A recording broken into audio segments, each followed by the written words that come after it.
Halo, selamat datang bertemu lagi dengan saya di sesi review kali ini. Nah, kita akan membahas tugas 8, yaitu tugas environment. Nah, kita ada 2 submission, yaitu mengenai 2D environment dan 3D environment. Pertama, kita akan membahas tentang 2D environment dulu. Nah, kita lihat dari tugas yang dikumpulkan oleh saudari Diandra. Nah, sini kita ada 3 tugas, yaitu pertama adalah mengenal shape and form dari bentuk-bentuk environment yang ada di lingkungan sekitar. Lalu juga kita mengenal tekstur dari objek-objek tersebut. Yang ketiga adalah kita mengenal perspektif. Ya, mungkin sebenarnya ini kita sudah pernah pelajari ya di basic 2D sebelumnya. Nah, cuman kalau di sini kita akan lebih spesifikkan terhadap environment. Nah, mari kita lihat hasil tugas yang pertama ya. Shape and form itu di sini kita ditugaskan untuk mengambil contoh objek yang ada di dunia nyata, lalu kita lihat basic shape penyusunnya. Nah, kalau dari saudari Diandra, dia mengambil ada beberapa contoh. Nah, kita lihat salah satunya. Pertama adalah dia mengambil contoh dari pohon. Dia menggambarkan bahwa pohon itu terdiri dari 2 basic shape, yaitu lingkaran dan silinder untuk batangnya. Ya, mungkin sebenarnya bisa lebih persimpel lagi bahwa ketimbang silinder mungkin bisa jadi itu berupa persegi ya, karena kita kan tidak melihat dari bentuk 3D-nya, tapi hanya bentuk basic shape yang dia buat yang kita lihat. Nah, tapi ini sudah cukup benar sih. Dia sudah menggambarkan bahwa ini mayoritas adalah lingkaran dan ini adalah silinder. Lalu yang berikutnya dia menggambarkan foto bunga itu jatuh dari bentuk lingkaran. Yang ketiga, ini agak kecil gambarnya. Nah, dia sini menggambarkan pohon kelapa. Dia menggambarkan ada elemen lingkaran, yaitu untuk pada buah kelapa dan juga silinder pada batangnya. Dan berikutnya dia mengambil daun maple. Nah, di sini dia menggambarkan bahwa daun maple itu terdiri dari 2 bentuk juga, yaitu silinder untuk tangkainya dan di daunnya terdiri dari segitiga-segitiga yang saling menyusun. Sebenarnya ini masih bisa di breakdown lagi bahwa si daunnya sendiri itu terdiri dari bentuk yang lebih besar ya, seperti persegi bisa dibilang. Lalu di breakdown lagi menjadi segitiga-segitiga kecil. Seperti itu, persegi atau mungkin segi 5, tergantung dari bentuk daunnya sebenarnya. Lalu juga ada dari dia ngambil pohon pinus. Nah, dia juga menggambarkan bahwa ini ada dari bentuk segitiga. Silinder ini juga bisa digambarkan lagi bahwa ini segitiga tidak harus di atas hanya segini ya. Mungkin bisa juga sampai ke bawah, karena pohon itu kan basically bentuknya pohon pinus, terutama pohon pinus dia basically bentuknya itu lebar di bawah, semakin kecil kan. Jadi bisa kita gambarkan juga bahwa segitiganya itu full sampai ke bawah. Ini juga untuk pohon kelapa secara besarnya. Lalu tugas yang terakhir adalah tugas untuk membuat objek dari benda-benda anorganik di sekitar kita, seperti laptop, meja, atau mungkin colokan listrik ya. Nah, jadi tugas ini sebenarnya lebih ke bagaimana kita menginterpretasikan bentuk-bentuk yang ada di sekitar kita itu terhadap dalam pemahaman kita terhadap bentuk-bentuk dasar dan membuatnya menjadi gambar. Nah, di sini sebenarnya menurut saya yang kurang dari Diandra adalah mungkin lebih ke sense of perspektifnya ya. Jadi seperti misalnya dari laptop ini, mungkin yang bawah bentuk yang bagian bawahnya ini sudah cukup terlihat perspektif, tapi bagian atasnya ini tidak, jadi ada agak setengah-setengah. Lalu juga si colokannya juga tidak terasa ini. Kalau menurut saya lebih menyarankan untuk tugas yang kali ini itu, ketimbang Anda mencoba menggambar sendiri tanpa ada contoh, cobalah Anda membuat mungkin seperti gambar still life ya pendekatannya. Jadi cobalah Anda ambil suatu objek, taruh di depan Anda, lalu Anda kasarnya menjiplak gambar tersebut ke dalam menjiplak objek tersebut ke dalam bentuk gambar. Jadi kita juga sekalian mempelajari seperti apa sih objek tersebut berbentuk di bidang 3D, sehingga kita bisa memahami bentuk 3D dari objek tersebut. Jadi saya sarankan untuk menggunakan gambar objek yang benda yang ada sekitar kita, terus kita menggambarnya langsung di gambar still life. Oke. Nah, ini dari tugas pertama, itu shape and form. Tugas berikutnya adalah kita mengenal tekstur. Nah, di sini kita diminta untuk mengambil contoh tekstur yang ada di dunia nyata, entah itu tanah, batu, atau daun, lalu kita menggambarnya sendiri. Nah, di sini sebenarnya contohnya eh, ini sebenarnya sudah cukup baik ya kalau misalnya kita lihat ya. Dia sudah coba menggambarkan seperti apa sih struktur daun itu, juga mungkin struktur batu ya kalau saya tidak salah, juga beberapa struktur anorganik. Cuman mungkin yang saya sayangkan di sini, saya tidak bisa memberikan perbandingan sebenarnya ini benda aslinya itu apa. Jadi dari namanya juga tidak ada ya. Jadi selain daun dan mungkin yang gambar ini, saya tidak tahu kalau yang lainnya itu sebenarnya dia mencontohkan apa. Jadi saya tidak dapat memberikan penilaian lebih detail ya. Jadi mungkin kalau untuk mungkin nanti untuk yang berikutnya Diandra bisa coba menyertakan dia ini sebenarnya objek apa, juga mungkin menyertakan juga objek aslinya, nggak foto dari objek aslinya, seperti itu. Tapi menurut saya secara tugas mungkin Diandra sudah cukup paham ya, karena tujuan dari tugas ini apa. Ya, terima kasih. Ya, berikutnya itu ya yang tekstur. Lalu kita akan melihat tugas ketiga, yaitu perspektif. Ini saya mirip dengan tugas yang di Basic 2D awal, yaitu kita mengenal vanishing point untuk menentukan perspektif dari suatu objek. Sebenarnya ini simple sih, jadi tidak terlalu banyak yang harus kita nilai, tidak terlalu banyak yang harus kita breakdown. Tapi menurut saya ini sudah cukup baik ya.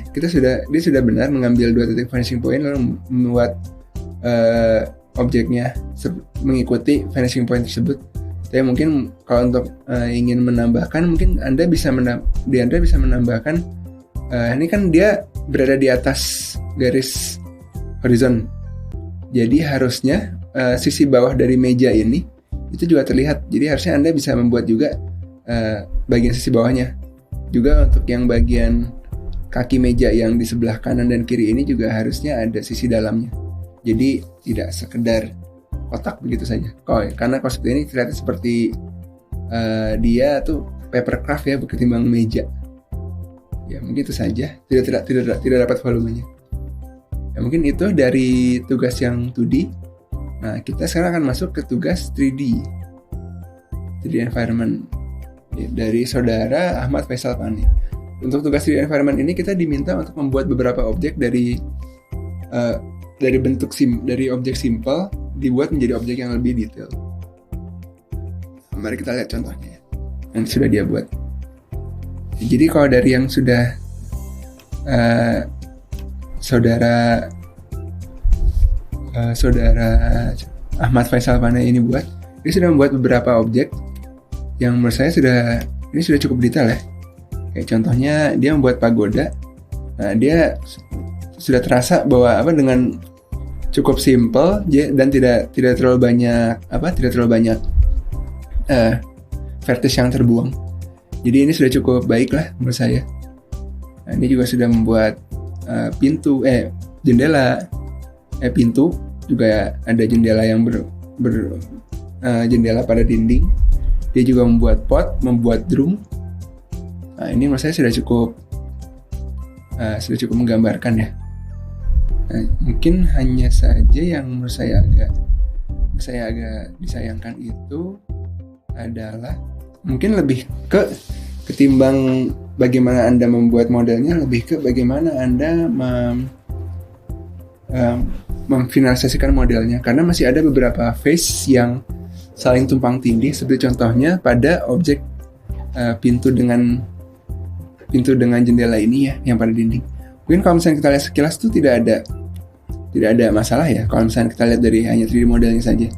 Tapi apabila kita mengaktifkan si face orientation, ini akan terlihat bahwa ada beberapa objek yang orientasinya salah. Ini sangat penting untuk 3D, karena apabila face orientationnya salah, apabila di game nanti misalkan si backface ada namanya backface culling, itu dimana sisi belakang dari suatu plane itu tidak ditampilkan, jadi dia hanya menampilkan sisi depannya saja. Nah apabila ini face orientation itu tidak diperhatikan, maka ada kemungkinan benda tersebut tidak akan terrender pada saat kita memainkan gamenya. Nah, contohnya misalkan kalau di Blender 2.8 kita mengaktifkan opsi tadi, kita bisa melihat mana yang dia itu merupakan sisi depan, mana yang sisi belakang. Apabila dia berwarna biru itu sisi depan, apabila dia berwarna merah itu sisi belakang. Nah, contoh seperti objek yang seperti objek kendi ini ya, dia full semuanya itu adalah sisi belakangnya. Jadi kalau bisa diperbaikilah si objek ini. Nah, yang menurut saya agak bermasalah adalah yang di bagian yang pintu ini, karena dia ternyata terdapat dua face yang saling tumpang tindih. Ini bisa terjadi apabila Anda mengekstrud satu objek. Nah, lalu Anda mengekstrudnya lagi di dalamnya. Jadi akan tercipta dua face tanpa Anda sadari. Nah, ini cara memperbaikinya cukup sulit karena ini bukan masalah dari vertis tapi masalah dari face-nya. Jadi mau tidak mau Anda harus mendelete beberapa face lalu membuat face-nya lagi. Seperti itu. Dan kalau untuk yang kendi ini sebenarnya gampang untuk memperbaikinya. Anda hanya cukup menseleksi semuanya, lalu membuka opsi mesh, normals, lalu antara flip atau recalculate outside. Kalau flip itu kita akan membalikan semua face yang kita seleksi menjadi yang awalnya di dalam jadi di luar. Kalau recalculate outside, si software akan melihat bentuk dari objek tersebut, lalu dia akan melihat dia akan menentukan sendiri mana yang bagian dari luar, mana yang bagian di dalam. Seperti ini. Nah, dia sudah benar sekarang facingnya. Jadi menurut saya itu jadi tidak ada masalah lagi. Nah, sama mungkin untuk yang di drum ini Anda bisa juga memberikan lebih detail ya, karena ini kan si face-nya tuh dibuat smooth, jadi akan terasa sebenarnya sudah tidak ada masalah sih apabila Anda ingin membuat face-nya seperti ini. Tapi bila Anda ingin membuat face-nya dia lebih tajam, Anda bisa menambahkan dengan cara memberikan modifier edge split atau dengan memilih pada pilihan vertex lalu normals, nyalakan auto smooth. Ini sebenarnya sama juga dengan edge split tadi. Cuman bedanya kalau edge split itu kita memisahkan vertex yang kita tandai dia menjadi sharp. Jadi pada dasarnya kita ada dua vertex pada posisi yang sama. Nah, itu sebenarnya secara tidak akan menambah jumlah vertex atau apa. Tapi apabila kita mengeditnya lagi di depan itu akan sedikit bermasalah, karena itu basically kita memisahkan objek-objek tersebut menjadi beberapa objek kecil sesuai dengan plane yang kita tandai dengan sharp tadi. Jadi lebih baik Anda menggunakan auto smooth ini. Oke, mungkin itu saja untuk yang 3D ya. Nah, itu mungkin sedikit review dari tugas kali ini. Ya, ini yang mengumpulkan hanya satu orang untuk masing-masing, jadi mungkin singkat saja ya, dan tidak terlalu banyak yang bisa kita bahas. Nah, jadi untuk yang belum mengumpulkan, tidak apa-apa, masih bisa mengumpulkan, dan kita juga akan menilai, tapi mungkin tidak di-review dengan video kali ini. Nah, cuman kumpulkan saja, jadi, karena sayang sekali, biar bisa saya dan teman-teman di Agate juga bisa menilai tugas-tugas Anda, jadi Anda juga bisa belajar lebih dalam lagi. Iya, terima kasih bagi yang sudah mengumpulkan. Yang belum silakan kumpulkan saja. Tidak masalah, sudah terlambat juga. Oke, itu saja tugas review dari tugas minggu ini. Sampai ketemu di review berikutnya. Sampai jumpa.